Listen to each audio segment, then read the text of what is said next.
All right, everyone, welcome back into another props video. I'm going to be breaking down my favorite prop bets here in week 14 of the NFL. Let's go on and get into it.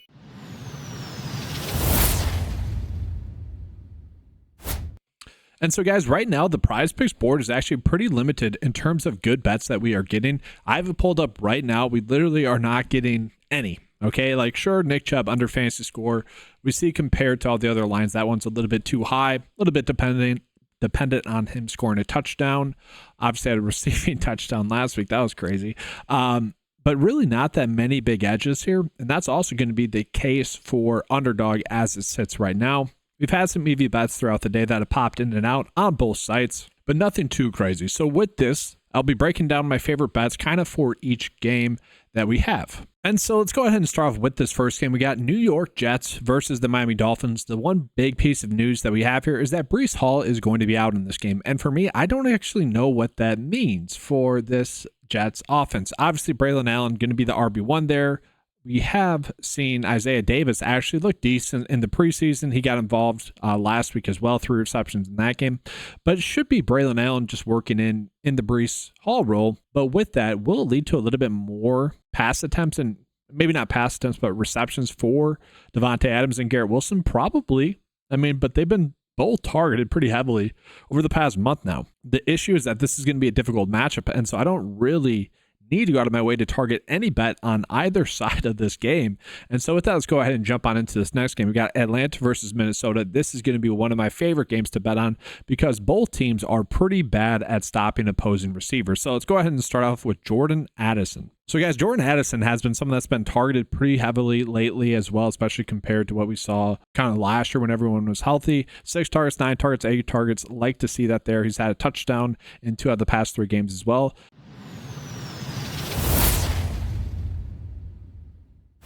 And if we pull in some of the lines that we were getting for him between PrizePicks and Underdog, we are going to notice a little bit of a prop line difference here. So I've pulled up on PrizePicks. I actually think this is going to be a good over bet on Underdog. Just calling it out, like at 44.5, that's a little bit too low. He gets a good matchup against Atlanta that on average gives up 63 passing yards to opposing receivers with this similar role. He averages 58 passing yards per game, and he's projected to get 54 here. And to me, this is a game that we can stack. So I like the idea of pairing Jordan Addison up actually with the second receiver here, which is going to be Drake London here for the Atlanta Falcons. Drake London also gets a very good matchup here going against the Minnesota Vikings. For me, I was trying to figure out which bet I want to be on. We have seen that PrizePicks has bumped up his receptions from 5.5 to 6. I mean, it makes sense to me. Like he's going to be heavily targeted here. He should easily be able to get over 5.5 receptions. But, oh, wow, this has been bumped as well. So I got this at 68.5 receiving yards for Drake London on Underdog. This has since been bumped, but I still think it's a little bit too low. We look at the average sportsbook lines at 70.25 on average, which, you know, I would agree with. Like, it should be that high. But you look at the DST receiving yards given up per game, for Drake London's role, it's about 84.6 passing yard or receiving yards per game. And then on average, Drake London averages 64.5, but obviously gets that increase in production here. And so I really like the idea of stacking Drake London and also Jordan Addison up together. Now, another player I don't mind betting on some sites you can get TJ Hawkinson at over 3.5 receptions. I'm okay with that. I don't think we really need to bet on his over fantasy score. So let's go ahead now and jump on into the next game, which will be the Saints versus the Giants. So right now, guys, the biggest piece of news in this game is the fact that Taysom Hill is out. And I want to call this out. So I really thought at first I would want to go in on Alvin Kamara to get over his rush yards. And we're going to notice this is one of the most popular bets right now. It's at 83.5, okay, on PrizePicks. People are loving to bet this over, I'm assuming. But what's interesting is we look at his game log. When Taysom Hill was out last, I've mentioned this a bunch, Taysom Hill is very important actually for that Saints offense. He really helps them go. Now, they did get a speedster in MVS back, so some people will make the argument, well, actually, it's not Taysom Hill. It's the fact that they need a guy, a speedster, getting open because he got injured and then the offense sucked, which could be true as well. I think it goes hand in hand, but I think Taysom Hill actually is a bigger difference maker there. And so I want to look at the game log there for you guys when Taysom Hill was out. All right, so when Taysom Hill was out, Alvin Kamara did struggle in a few games there. So we're going to look at week 5. Okay, week 5 against KC. Now that's a difficult matchup, and that's what makes this more difficult as well.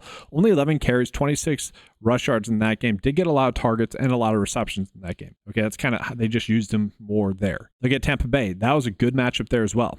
13 rush attempts, 40 rush yards, and then again was decently involved in the passing game. 5 receptions, 8 targets, 24 receiving yards. Not a lot of yards. I think it's Denver. Again, a more difficult matchup, okay? But still, 7 rushes, 10 rush yards, 7 receptions, or 7 targets, 6 receptions, 14 receiving yards. And so that's terrible, right? We do not like that. But if you were to look at the matchup here with the Giants on average give up 118 or so rush yards per game to opposing running backs. And I also thought we could be on Alvin Kamara to get over 18.5 rush attempts. Guys, if this, and sorry, 18.5 rush attempts, the DST, the Giants give up around 23 running back rush attempts per game as well. So, not terrible there for Alvin Kamara, but if this rush yards line goes up any higher, I might actually be more in favor of betting the under. And I could see us continuing to get steam because, like, on paper, if you guys don't look at that Taysom Hill stuff, he should easily be able to get that over. But, maybe Taysom Hill and Derek Carr was banged up. It's just, to me, it feels like more of a stay away as it's progressed. And so I did want to bring that up because I do think a lot of people are going to be on that. But that's kind of it for me in this game. Like, the tight ends draw a more difficult matchup. Receiver-wise, it's really tough to trust any of them, honestly. Derek Carr's been playing better, but I don't know. I just want to stay away. And then looking at the Giants there, a little bit better matchup for them too. Tyrone Tracy Jr. and Devin Singletary are somewhat splitting the work. So I don't know. I'm more on par with just trying to stay away from that game or this side of the game here, especially with Malik Neighbors still kind of banged up. He could potentially sit. If he were to sit, obviously we'd be looking at Wandale Robinson to get some work. But we also saw Jalen Hyatt start to get more work, which it does make sense for him to get more work over Darius Slayton. This is a lost season, so might as well get your young guys going. And so that makes it more difficult to really predict there. So just mostly staying away, but I wanted to call it that Alvin Kamara bet. So let's go ahead now and jump on into the Carolina Panthers versus the Philadelphia Eagles. This is another spot where I think we are getting some decent edges. So I want to start off with the tight end here. So tight end wise, we got Grant Calcaterra here, where he is going to be in for a bigger role. We know that, okay? And that's going to be because Dallas Goedert is going to be out in this game. We look at that stretch where Dallas Goedert was out last for about a month there. We see Grant had 5, 3, 1, and 4 receptions in those games. And I think that's important to call because his receptions line is actually pretty heavily favored for the under on a lot of sites. PrizePicks has it more as a kind of like a push. But I like him to get over 2.5 receptions. I don't hate that. This is more of a traditional sportsbook bet. And I get it's because of Carolina. Carolina has actually been kind of decent in terms of receptions given up to opposing tight ends. But actually, they've given up 9 touchdowns to opposing tight ends. So I could actually potentially get on maybe a over fantasy score for Grant, just given the chance that Carolina continues to struggle stopping opposing tight ends. And he didn't look terrible. I wouldn't say he looked good, but I do think there's a little bit of a game stacking opportunity here as well. We talk about Adam Thielen and also Xavier Legette. They are 2 players that are playing a bunch of snaps. We know Adam Thielen was the top weapon for Bryce Young last year, and I think that's going to be true again this week. And so Adam Thielen is heavily favored to get over 4.5 receptions. So if you're wanting to bet on him, you would either have to do a demon or goblin prop bet, or you could bet on this on underdog. But I do like the over 4.5 reception. He is someone that saw 71% of the snaps last week after getting around 60% the last week. He has seen his snaps increase every single week, obviously returning from injury, but he has looked good. And if those snaps continue to go up or stay the same at about 70%, even in this matchup against Philly, I think he has a good chance to really get that over. And if you look at Bryce Young, he was missing a lot of easy throws at the start of the season. He is no longer doing that as much. I don't want to go ahead and praise him. I've seen some people say he has looked like the best young quarterback since he's returned. Maybe besides Bo Nix, or maybe the take was second best or the best second-year quarterback, whatever. Just a lot of people are probably giving him a little bit too much hype just because he's making the simple throws, but it is encouraging to see him playing well. But long story short, I don't mind the idea of betting on Adam Thielen to get over 5.5 receptions as a demon bet. And same thing could be said for Xavier Legette. And again, with him, we're going to notice that the 2.5 receptions is a goblin. And so I actually don't mind the over 4.5 receptions as well. We look at his game log. That's not going to be pretty. But you guys will see later on the underdog bet of the day, we can just bet him to get over 3.5 receptions and feel pretty good about it. Now, why would I be fine maybe potentially chasing the demon bet at 4.5 receptions? Simply put, it's because of the targets. 8 targets, 6 targets. 4, we didn't love that against the Giants, but then 6, 7. So he has been getting a pretty heavy target share. And this is a game where they're likely going to be playing from behind, and maybe that leads to a little bit more soft coverage in this game against Philly. And so for me, guys, moving on into the next game, Cleveland versus Pittsburgh, it kind of feels like a stay away, honestly. We saw the Nick Chubb bet under fantasy score. It was an okay bet there on PrizePicks. If he scores a touchdown, he could usually get that over. It's a very difficult matchup for him. I do expect him to struggle, but not something I need to go crazy with. So let's jump on into the Raiders versus the Buccaneers here. And I actually think Aiden O'Connell is in a great spot here. We saw him go off in his last game against the Kansas City Chiefs, who are, arguably one of the better defenses in the league. Now, that was his only one good game that he's had recently, but this was his first, true start, if you will, with clarity of the team and everything like that. So no quarterback controversy, no Devontae Adams stuff going on. And now he draws a very solid matchup here against the Tampa Bay Buccaneers, who are arguably one of the worst pass defenses in the league. And so that a bet that I like is actually betting Aiden O'Connell to get over his passing yards, or I actually think a decent bet that we could run out is going to be him to get over 1.5 passing touchdowns. We can't really bet him to get over a passing touchdown or for him to get a passing touchdown. Not really a fruitful bet. That's a demon bet on PrizePicks.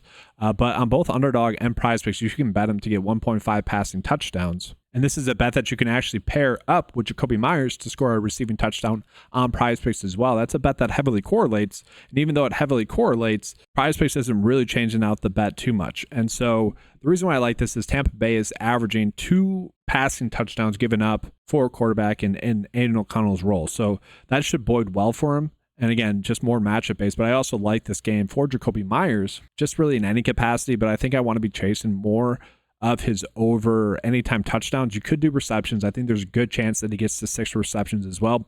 He's getting targeted a bunch. I keep saying this. If you put if you put Devontae Adams' name on Jacoby Myers, I really don't think we'd be getting the lines that we have been getting. And why do I make that comparison? Well, it's pretty easy, right? He has basically taken over that exact role that Devontae Adams has had in Las Vegas, which isn't shocking. Jacoby Myers is a good receiver. He is easily been able to replicate that production. I expect that to continue here against the Tampa Bay Buccaneers. But again, I actually don't mind the idea of betting on him to get a touchdown, specifically paired up with that Aiden O'Connell touchdown bet.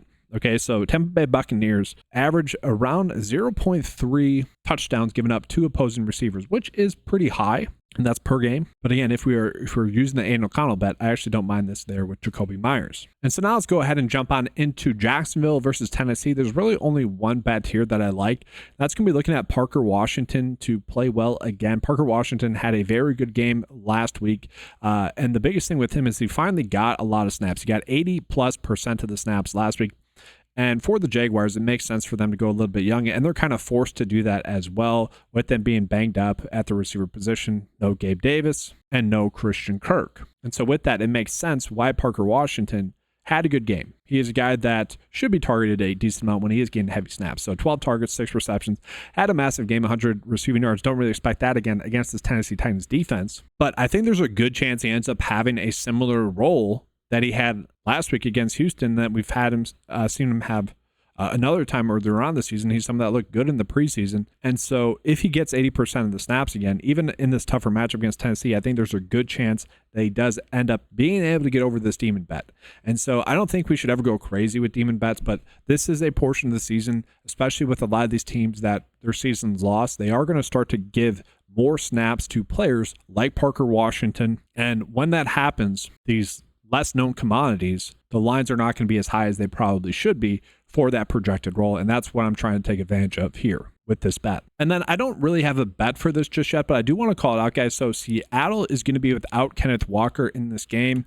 And with that, I think this could lead to, one, a lot of receptions for Zach Charbonnet, where that happened last time Kenneth Walker was out, where Charbonnet did get a decent amount of targets in that game and was really useful in the passing game. But they did end up throwing the football a little bit more, actually, because Zach Charbonnet was not able to get going. So I could see betting on like Jackson Smith to have like 4.5 receptions or maybe even 5.5 receptions. He's been someone that's been targeted heavily. It does feel like DK Metcalf is certainly due just for a big game.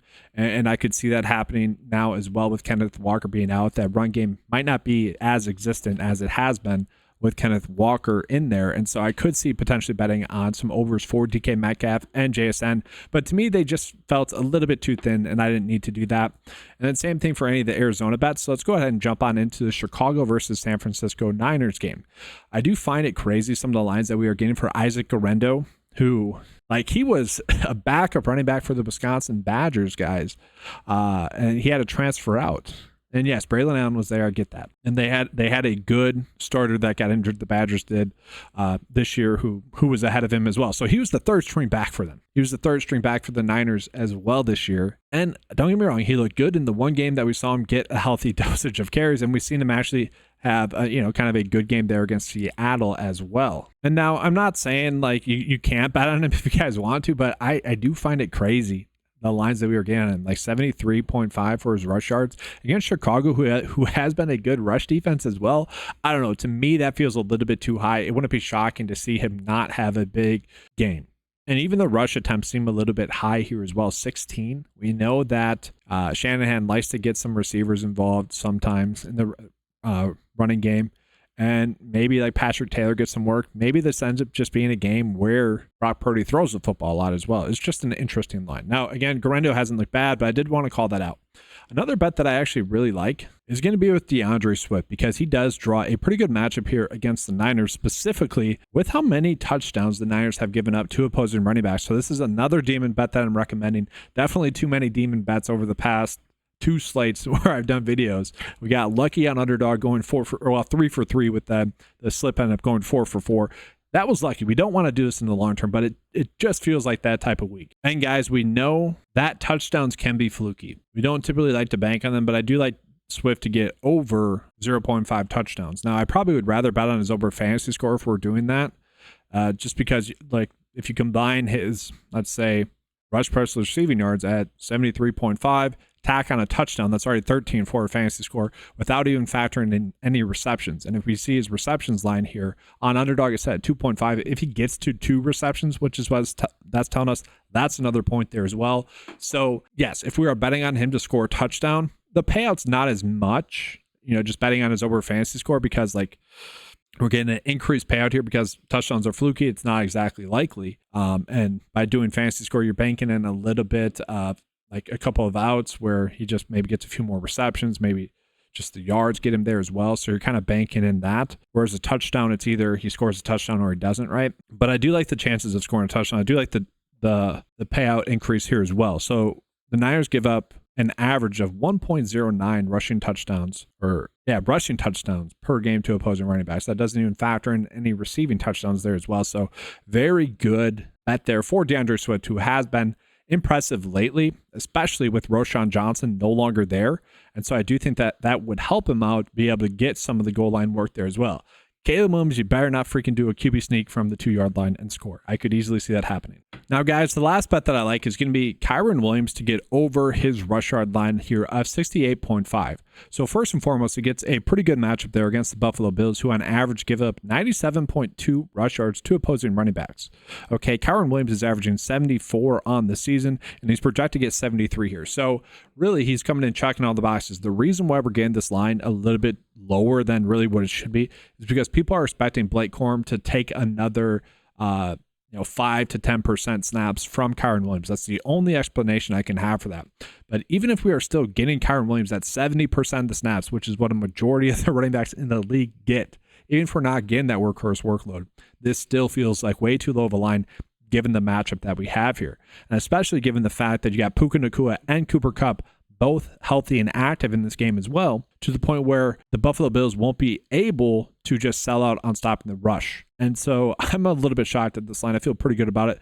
Could I end up being wrong about Blake Corum's not getting an increased role? I could, but I just don't see why you go away from Kyren Williams. Now, sure, with Corum looking solid, it makes sense to maybe take away some work, but also the Rams need a win. It's a tight division race.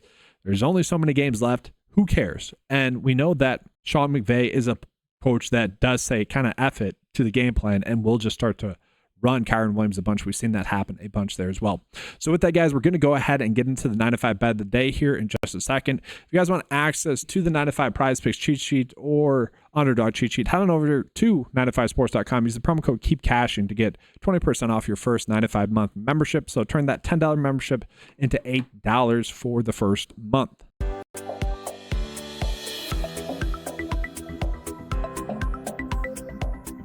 All right, guys, so going ahead and getting into my favorite bets here, I do want to call it, these are just my favorite bets for week 13, and these are better bets more for traditional sportsbook bets rather than they are for prize picks or underdog bet slips. Typically speaking, the strategy with prize picks and underdog is to stick to those bets that have a 54% likelihood via the average sportsbook line that we are getting. That will create a long-term advantage for us against prize picks and underdog. But with that, we weren't getting really that many of those, and really specifically fantasy score ones where the lines won't change by the time I post the video.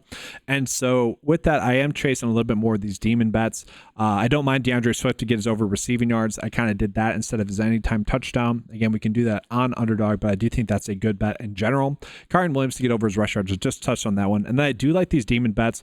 I do like the fact that we can stack these two on prize picks here. I feel like that's a solid bet. And then Xavier Legette to get over 3.5 receptions. I think that's a great chance for him to get 4. Again, that one's currently not available as I was recording this video. It might be by the time some of you guys get back in here again. But again, just more of a good traditional sportsbook bet there. And then getting into the underdog slip, tossing in Grant Calcaterra for over his 2.5 receptions, like that one. We got a little bit of that game stack there with Minnesota and Atlanta, which could end up being a high scoring game. Both Drake London and Jordan Addison for over the receiving yards. I like that. And then I went with Adam Thielen for over 4.5 receptions there as well. All right, guys, that's going to do it for this video. Make sure to give a like and subscribe to the channel. That does help out a lot. Comment your guys' favorite prop bet if you guys have one. Don't say the lock. Don't say it's a lock, but comment your guys' favorite bet if you guys think you have one that is a strong likelihood to hit. That's going to be all, guys. Thanks for watching. Good luck. And as always, let's keep cashing.